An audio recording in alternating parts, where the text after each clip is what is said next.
வணக்கம். நீங்கள் இணைந்திருப்பது உதய டிஜிட்டல் வலையொலியின் இரவு நேர பிரதான செய்திகளுடன். செய்தி தொகுப்பு உதய டிஜிட்டல் செய்தி பிரிவு. செய்திகள் வாசிப்பவர் லிஷா தரணீஸ்வரன் மற்றும் புஷ்கரணி ரவீந்திரன்.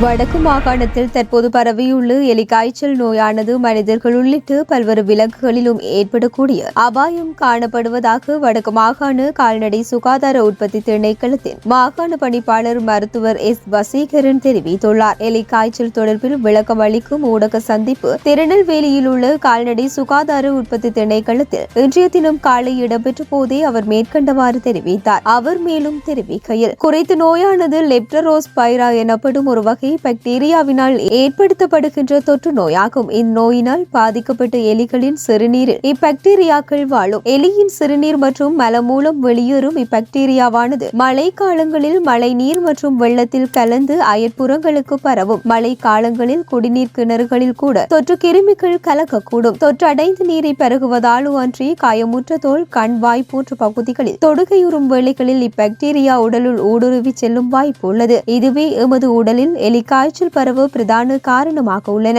இதே பாக்டீரியாக்கள் நாய், ஆடு, மாடு, பன்றி போன்ற வளர்ப்பு மிருகங்களில் கூட இந்த நோயினை ஏற்படுத்திவிடவும் வாய்ப்புகள் உண்டு. இவ்விலங்குகளின் மலம், சிறுநீர் போன்ற கழிவுகளில் இந்நோய் கிருமி வெளியேறி இவ்விலங்குகள் வாழும் சூழலில் நெருங்கி பழகும் மனிதனிலும் இந்நோய் கிருமி பரவி நோய் பாதிப்பை ஏற்படுத்தலாம். மனிதனின் குருதியில் நோய் கிருமிகள் உள்ளதை இரத்த பரிசோதனைகள் மேற்கொண்டு உறுதிப்படுத்துவதைப் போலவே வளர்ப்பு விலங்குகளின் குருதி, சிறுநீர் ஆகியவற்றை ஆய்வுக்கூட பரிசோதனைக்கு உட்படுத்தி நோய் கிருமியின் பிரசன்னத்தை உறுதிப்படுத்த முடியும். மேலும் வடக்கு மாகாணத்தின் வடமராட்சி மற்றும் தென்மராட்சி பகுதிகளில் அண்மை காலத்தில் மனிதரில் அடையாளம் காணப்பட்ட இந்த நோயின் தாக்கத்தை கட்டுப்படுத்துவதற்கான நடவடிக்கைகளின் ஒரு பகுதியாக வளர்ப்பு விலங்குகளில் இந்நோயின் கிருமிகள் தொற்றாது பரிசோதனைகள் மூலம் கண்டறியப்பட்டு உரிய சிகிச்சைகளை மேற்கொள்வதற்கான நடவடிக்கைகள் மத்திய மற்றும் மாகாண கால்நடை உற்பத்தி சுகாதார திணைக்களங்களினால் மேற்கொள்ளப்பட்டு வருகின்றது. இச்செயற்பாடுகளில் நேரடியாக இணைந்து கொள்ளும் பொருட்டு நேற்று மத்திய கால்நடை ஆராய்ச்சி நிலையத்திலிருந்து நோய் ஆராய்ச்சி நிபுணர்கள் யாழ்ப்பாணம் வருகை தந்து பாதிக்கப்பட்ட பிரதேசங்களில் தமது ஆய்வுகளை மேற்கொண்டுள்ளனர். பல்வேறு பகுதி பண்ணை விலங்குகளின் குருதி மாதிரிகள் பெறப்பட்டு ஆய்வுக்கூட பரிசோதனைகள் மேற்கொள்வதற்கான ஏற்பாடு நடைபெற்று வருகின்றன. இந்நோய் பரவாது தடுப்பதற்கு கொதிக்க வைத்த நீர் பருகுதல், சுகாதாரம் பேணப்படாத உணவு நிலையங்களில் உண்பதை தவிர்த்தல், செருப்பு அல்லது பூட்ஸ் அணிந்து வெளியில் செல்லுதல், வெளியே போய் வந்த பின் கை கால்களை சவர்க்காரமிட்டு நன்கு கழுவுதல், மழை வெள்ளம் ஏற்படும் காலங்களில் கால்நடைகளை நீர் தேங்கியுள்ள பிரதேசங்களில் கட்டி வைத்தல் மற்றும் மேய்ச்சலுக்கு அனுப்புதல் ஆகியவற்றை தவிர்த்துக் கொள்ளல் அவசியம். இதுபோன்ற நடவடிக்கைகளை மேற்கொள்வதோடு மனிதரில் தொற்றுக்களை தவிர்ப்பதற்கு விலங்குகளின் கழிவுகள் தேங்கும் பகுதிகளில் உடற்பகுதிகள் நேரடி தொடுகையுறுவதை தவிர்த்தல் அவசியமானது. இந்நோயானது நாய்களையும் தாக்க வல்லது என்பதால் வளர்ப்பு மற்றும் கட்டாக்காலி நாய்களின் சிறுநீர் மற்றும் மலம் என்பன மனிதரில் தொற்றுக்களை ஏற்படுத்தக்கூடியவை என்பதை நினைவிற்கொள்ளல் அவசியம். நாய்களில் இந்த நோய் ஏற்படாது தடுப்பதற்கான தடுப்பூசிகள் இலங்கையிலும் சகல பிரதேசங்களிலும் பெற்றுக் கொள்ளலாம் என்பதும் குறிப்பிடத்தக்கது.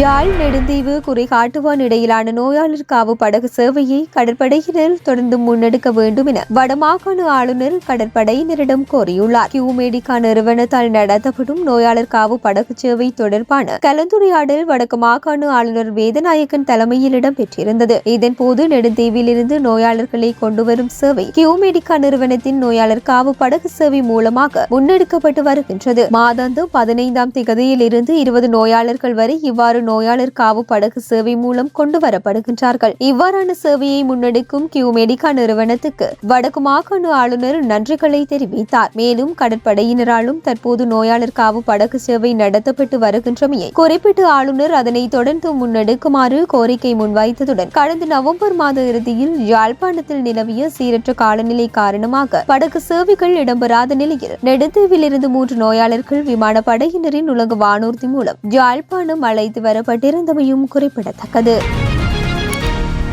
எதிர்வரும் உள்ளூராட்சி மன்ற தேர்தலில் மலையக மாவட்டங்களில் களமிறங்குவது குறித்து ஆலோசித்து வருவதாக நாடாளுமன்ற உறுப்பினர் ராமநாதன் அர்ச்சுனா தெரிவித்துள்ளார். கடந்த நாடாளுமன்ற தேர்தலில் சுயேட்சையாக யாழ் மாவட்டத்தில் போட்டியிட்டு மருத்துவர் அர்ச்சுனா வெற்றி பெற்று நாடாளுமன்றத்துக்கு தெரிவாகியிருந்த நிலையில் தற்போது உள்ளூராட்சி மன்ற தேர்தலில் போட்டியிடுவது குறித்து அவரது அணியினர் ஆலோசித்து வரும் பின்புலத்தில் மலையகத்தில் போட்டியிடுவது குறித்து ஆலோசிக்கப்பட்டுள்ளதாக அவர் தமது முகநூல் பக்கத்தில் பதிவொன்றை பதிவிட்டுள்ளார். தமிழ், சிங்கள, புத்தாண்டின் பின்னர் உள்ளூராட்சி மன்ற சபை தேர்தலை நடாத்த அரசாங்கம் உத்தேசித்துள்ளதுடன் 2025 ஆண்டுக்கான வரவு செலவு திட்டத்தில் அதற்கான நிதியை ஒதுக்கீடு செய்யவும் தீர்மானித்துள்ளது. இதேவேளை நாடாளுமன்ற உறுப்பினர் அர்ச்சுனாவின் சில செயல்பாடுகள் மற்றும் கருத்துக்கள் சமூக வலைதளங்களில் விமர்சனங்களுக்கு உள்ளாக்கப்பட்டு வருகின்றமையும் சுட்டிக்காட்டப்பட்டது. முள்ளிவாய்க்கால் மேற்கு கடற்கரையில் 103 வெளிநாட்டு பயணிகள் அடங்கிய படகொன்று கரையொதுங்கிய சம்பவம் ஒன்று இன்றைய தினம் காலை இடம்பெற்றுள்ளது. முல்லைத்தீவு முள்ளிவாய்க்கால் மேற்கு கடற்கரை பகுதியில் மியன்மாரில் இருந்து 103 பயணிகளுடன் படகொன்று திசை மாறி வந்து கரையொதுங்கியுள்ளது. குறித்த படகில் 25க்கும் மேற்பட்ட சிறுவர்களும் உள்ளடங்கியிருக்கின்றனர். அவர்களை மீட்டு கரைக்கு கொண்டு வரும் நடவடிக்கையில் முல்லைத்தீவு மீனவர் சங்கத்தினர், கடற்படையினர், இராணுவத்தினர் மற்றும் போலீசார் ஈடுபட்டு வருகின்றனர். குறித்த படகில் இருப்பவர்களுக்கு உணவுகள், உலருணவுகளை முல்லைத்தீவு மீனவர் சங்கத்தினர் வழங்கியுள்ளனர். மேலும் படகில் காணப்பட்டவர்களில் சிலர் மயக்கம் அடைந்த நிலையிலும் சிலர் சுகவீனமுற்ற நிலையிலும் காணப்பட்டதாக தெரிவிக்கப்படுகின்றது.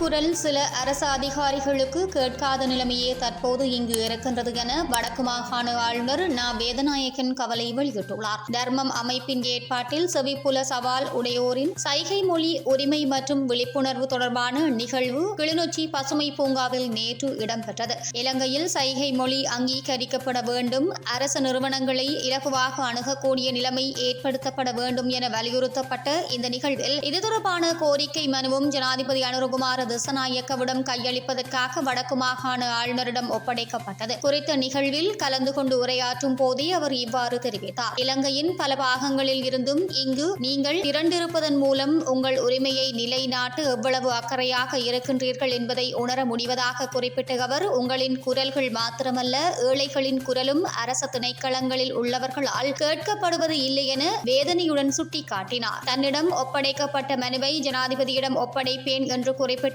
ஆளுநர், மாற்றாற்றல் உடையோர் நிவாரணங்கள் கேட்டு வருவதில்லை, மாறாக தங்கள் சொந்த காலில் நிற்பதற்கே விரும்புகின்றனர் என்பதை தான் மீண்டும் மீண்டும் தெரிவித்து வருவதாக கூறினார். தான் மாவட்ட செயலராக கடமையாற்றிய காலத்தில் அங்கு சைகை மொழிபெயர்ப்பாளர் ஒருவர் இருந்தமையால் உங்களின் பலரின் தேவைகளை தன்னால் இலகுவாக நிறைவேற்ற முடிந்ததாக குறிப்பிட்ட ஆளுநர், அவ்வாறான ஒருவர் ஏனைய திணைக்களங்களில் இருந்தாலும் சிறப்பாக இருக்கும் என்றார்.